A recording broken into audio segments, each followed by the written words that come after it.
Welcome back. So today we are going to talk about the government's role and the government's connection to racism, protest, and things of that nature, the things we've been discussing this week. Um, and we're going to start out by revisiting some of the government lessons that we've had in the past couple of weeks, because we've been talking a lot about how the founders set up our government. Um, and usually, when we talk about the beginnings of the US government, we talk about our fight for freedom from British rule, having our rights, and everyone being treated equally. But it's pretty clear that not everyone is treated equally. And even in the very beginning, it wasn't really designed for everyone to be treated equally. So while we wrote the facts of what happened, and we wrote the language and tried to interpret the language of the founders of our government, now we're going to take a closer look at it and see where the flaws were, where the hypocrisy was, like when we made statements that weren't really true. And if you have your posters and books and other documents that we put together and you want to grab those, you can do that now, or you can just follow along too. What I've done is I've taken each piece that we created and kind of annotated it with some post-it notes where I pointed out the things that were not exactly as they said they were. So this first one is a sort of an infographic timeline of events that led up to the Revolutionary War, starting with the French and Indian War, and then British wanting us to pay for that war, and so they taxed the colonists. And what did the colonists do? They protested. They protested like crazy, right? And the reason I think it's good to talk about this now is that there have been a lot of protests, obviously, in the last week or so, and a lot of discussion about those protests. And I think it's really important for us to remember that our country was built on protest. Our country is the result of protest. And every time we wanted a big change in this country, it happened because of protest. Do you remember the way the colonists reacted to the Stamp Act and the Sugar Act and the Tea Act? Protests, letters, petitions, boycotts, organizations, and some violent protest, right? Attacking tax collectors. And the Boston Tea Party. At the Boston Tea Party, there was violence, there was destruction of property, right? And when we look back on these protests now, we don't talk about whether they were good or bad protests. We just take pride in our country's history and how we fought for our rights. And I think it's really important to remember that when we're viewing the protests that are happening today. So here's the notes that I made on this. You want to take a look, right? Tons of protests, including violence and destruction of property. All right. Next, we are going to take a look at actually, I think the next one we did was this, the book where we made In Order to Form a More Perfect Union. And there are a couple of places in here that I think are good to revisit. Very beginning, we talked about John Locke, right? And John Locke was a philosopher, writer, and the founders of our nation took a lot of inspiration from his writings. And his writings were about our natural rights, he called them. And if you remember, natural rights means not rights that we've earned, not rights that someone has given to us, but rights that we just have because we're human. And those are rights to feel safe and to take care of ourselves and be protected, and the right to property. So, and then he also said, the main purpose of government is to protect our natural rights. And I put a note here that said, well, wait a minute, whose natural rights? Because at this time, the founders left out African Americans. At this point, most African Americans in this country were enslaved. So certainly not the rights of African people in this country. And then another place in this that I thought about was the job of representatives. Do you remember? Representatives must work for the common good. They had to make laws that protect everyone's rights, not just the rights of a few. So again, this is what the documents said, but is that really what we were doing at that time? Were we protecting the rights of everyone? Certainly not enslaved people. Okay? So, just rethinking, revisiting these ideas. Okay, and next we made this poster. And again, I've made some annotations. So this was next steps towards a new government. And these were things that we did when we realized that the Articles of Confederation were not strong enough to really run a country and keep the colonies, or the now states, united. So there was a lot of concern about representation here, right? The southern states wanted a certain type of representation. The northern states wanted something different. Everyone was very concerned that they get their rights and they are fairly represented. And at the very same time that we're making laws about being represented fairly, we're making laws about slavery, including we're not going to get rid of slavery, including the 3/5 clause, which was basically the southern states' way of grabbing more power, right? Because they counted 3/5 of the enslaved population towards their total numbers for representation. But certainly those people, those enslaved people, were not being represented and were certainly not getting any rights. And then also the law about how if an enslaved person escaped, they would be sent back to slavery. So both of these things happening at the same time. At the time that this was written, there were about 700,000 enslaved people living in the United States. So how can you talk about representation and enslaved human beings in the same document? Okay? All right. And then the last thing that we did was a discussion of the preamble to the Constitution. And this is, if you remember, we the people, in order to form a more perfect union, establish justice, ensure domestic tranquility, provide for the common defense, promote the general welfare, and secure the blessings of liberty to ourselves and our posterity. So let's think about this. Over here, if you remember, we wrote about what each of these phrases meant.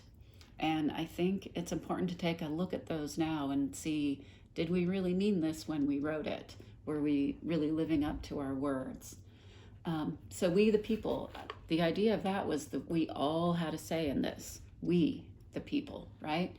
And really, okay, maybe not all of us. Again, certainly not enslaved people. And then establish justice, a fair legal system, peaceful and safe. Again, laws that keep us safe and healthy. So we said we want laws that keep us safe and healthy. And again, about 700,000 enslaved people in the country at the time that we were talking about keeping people safe and healthy.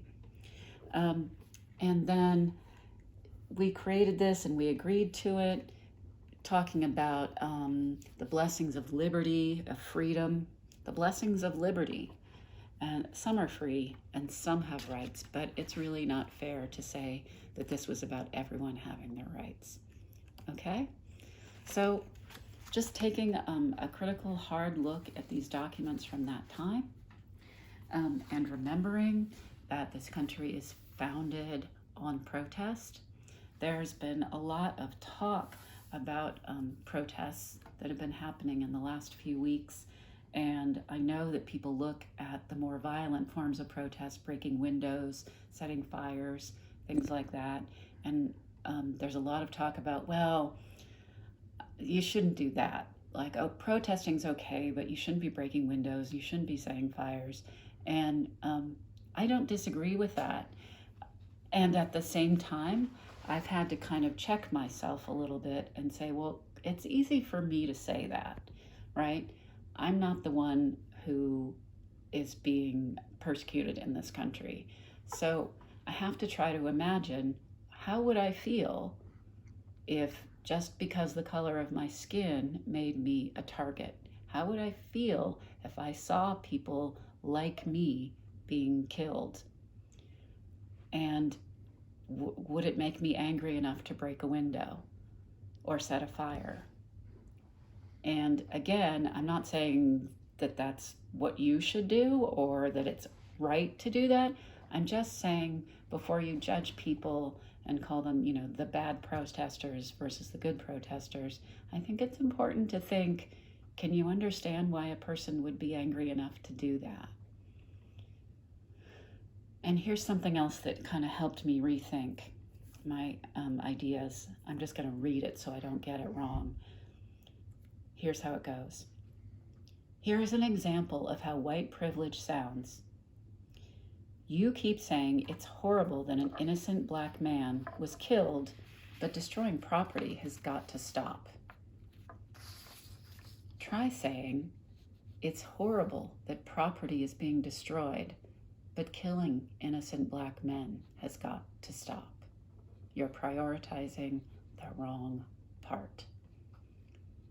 Does that make sense? When you look at all of the events of the last week or so, and you only pick out as the really bad stuff, the breaking of windows or the setting of fires, when really the protests are all about innocent people being killed. Innocent people being killed is a lot worse. And I also just think it's worth thinking about, can you understand being angry enough to do some of those things? It's just worth thinking about, right? So, I'm not advocating violence here. I'm just suggesting that the more important event of the last few weeks is not any protest, but the killing of George Floyd. So this country was founded through protest, much of it violent. We gained our freedom from England by fighting a war, and wars are pretty violent things. Now, the next thing that I'd like to talk about is how the protests have played a role in changing our government just in the last week, because there have been some really important changes. So here are just a few of the bigger things that I've noticed. The police officer who killed George Floyd has now been charged with second-degree murder. He originally was charged with a lesser charge, and they increased it to second-degree murder. And the officers who stood by right next to him watching what he did, they were fired, but they were not arrested originally, and now they have been. And that is a result of the protests. And that is justice. That represents a fair legal system. Remember the fair legal system that we talked about. So there's an instance, a really important one, where protests are bringing about more justice. Something else, in Minneapolis, the city council approved an agreement that bans the use of chokeholds by police and requires that officers report and intervene when they see any other police officer doing that. So that is not allowed anymore, which is really good news and will save lives, no doubt. So let's see, what else? And that agreement, it also requires authorization from the police chief or a designated deputy chief to use crowd control weapons, including chemical agents, that means tear gas, rubber bullets, flashbangs, batons, and marking rounds. So if the police want to use those kinds of means of controlling a crowd or breaking up a protest, they have to get approval from the chief of police before they can use them. So it means they're going to have to think a lot harder before they start using some of those more dangerous and violent ways of breaking up a protest, which again, I believe is good news. A federal judge in Denver barred the Denver Police Department from using tear gas against protesters. A coalition of activist groups filed a lawsuit against the city of Los Angeles in a federal district court alleging excessive use of force by the police department. So again, challenging the excessive use of force. The governor of California, Gavin Newsom, instructed the state's Commission on Peace Officer Standards and Training to stop training police to use chokeholds. So there's another place where they're getting rid of that. And Governor Newsom said it has no place any longer in 21st century practices and policing. He also asked the legislature to consider passing standards for crowd control and the use of force by law enforcement personnel during protests. So these protests are making a difference. And looking back on our history, any big important changes that happened in our country came as the result of protest. All of you have studied the civil rights movement, where African American people were voting for basic rights, the right to vote, the right to a decent education, the right to not live in a segregated world. And that happened through protest. So that's how our country started. That's how our country evolves and gets better. So it's just something I want you to think about as you view these protests, and keep that in mind. Thank you for listening and thinking about that. I wish I got to have conversations with you, but I know that, or I hope that you'll be able to have some good conversations with your families about that. And I wanted to show you what I'm doing with my piece of art. Now, I decided for this section to glue in some headlines about government changes and things that have been happening. So if you get the paper, you can cut these out when your parents are done reading or when you're done reading. If you don't get the paper, if you're able to go online and you have a printer, and if you just go to the newspapers or look for current events articles, you'll be able to find some and you could print them out. If you don't have access to any of that and you just want to write some thoughts based on the lesson that we had today, just think about what stood out for you. What seems important? I'm putting this headline about Minneapolis banning chokeholds and neck restraints by police in the wake of, that means like since or after George Floyd's death. And here is the start of an article about the funeral service for George Floyd. And then here is one that says, city and police agree to ban on tear gas. This is from the Seattle Times. So I'm going to put that one on here too.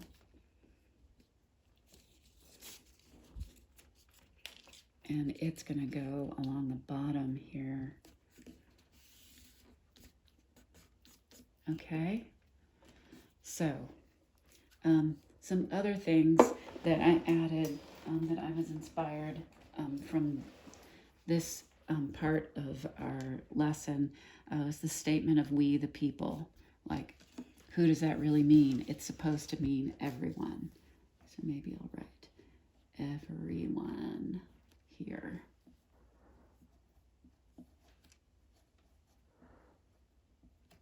Okay. And then